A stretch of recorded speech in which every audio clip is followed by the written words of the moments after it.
Halo Sobat Tekno, setelah mendapat tanggapan dari pelaku industri tembaga dan potensi kehilangan pendapatan negara triliunan rupiah, Presiden Jokowi memutuskan untuk membatalkan rencana larangan ekspor tembaga yang sebelumnya direncanakan akan diberlakukan pada bulan Juni 2023. Yuk, simak berita lengkapnya untuk mengetahui alasan dibalik pembatalan larangan ekspor tembaga ini.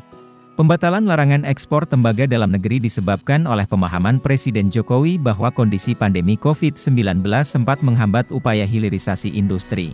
Salah satu langkah dalam melakukan hilirisasi industri adalah dengan membangun smelter.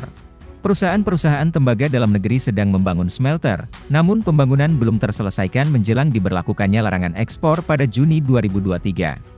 Contohnya, smelter milik PT Freeport Indonesia yang berlokasi di JIP Gresik, baru mencapai progres pembangunan sebesar 61,5%, sementara pembangunan smelter tembaga aman mineral di kawasan Batu Hijau baru mencapai 51,63%.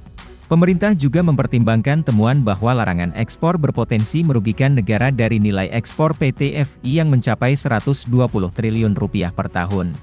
Selain itu, ada pemasukan lain seperti pajak, dividen, dan penerimaan negara bukan pajak sebesar 57 triliun rupiah. Dengan 51% saham PT FI dimiliki oleh negara, kebijakan larangan ekspor tentunya akan merugikan negara. Dampak dari pembatalan larangan ekspor tembaga di Indonesia adalah menguntungkan bagi dua perusahaan yang bergerak di bidang konsentrat tembaga, yakni PT FI dan PT Aman Mineral Nusa Tenggara. Dengan kebijakan ini, kedua perusahaan diperbolehkan untuk melakukan ekspor tembaga hingga pertengahan tahun 2024.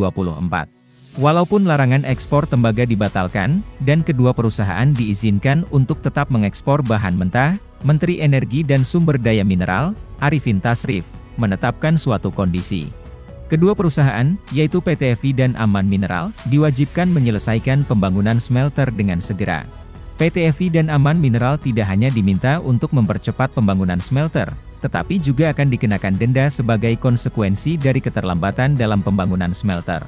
Publik menjadi bingung dengan pembatalan larangan ekspor tembaga yang terjadi hanya 1 bulan sebelum kebijakan tersebut diberlakukan. Apakah hal ini menunjukkan pelanggaran terhadap Undang-Undang Minerba Nomor 3 Tahun 2020? Menurut Arifin, keputusan Presiden Jokowi tidak bertentangan dengan Undang-Undang Minerba Nomor 3 Tahun 2020, yang mengharuskan perusahaan untuk melakukan hilirisasi dalam negeri dalam waktu 3 tahun, setelah UU tersebut diterbitkan. Kementerian ESDM berencana membuat sebuah peraturan menteri sebagai dasar hukum untuk memastikan bahwa perpanjangan izin ekspor tembaga PT Freeport Indonesia dan PT Aman Mineral Nusa Tenggara hingga Mei 2024, sesuai dengan Undang-Undang Nomor 3 Tahun 2020 tentang Minerba. Arifin mengatakan bahwa dengan menerbitkan permen, larangan ekspor mineral mentah kecuali tembaga bisa diterapkan bersamaan pada bulan Juni 2023 tanpa perlu melakukan revisi terhadap Undang-Undang Minerba, dan ini akan menjadi jalan tengah. Kira-kira, apa yang bisa dipetik dari alasan pembatalan larangan ekspor tembaga ini? Terus ikuti perkembangan Tekno Minerba di semua sosial media ya. Salam Tekno!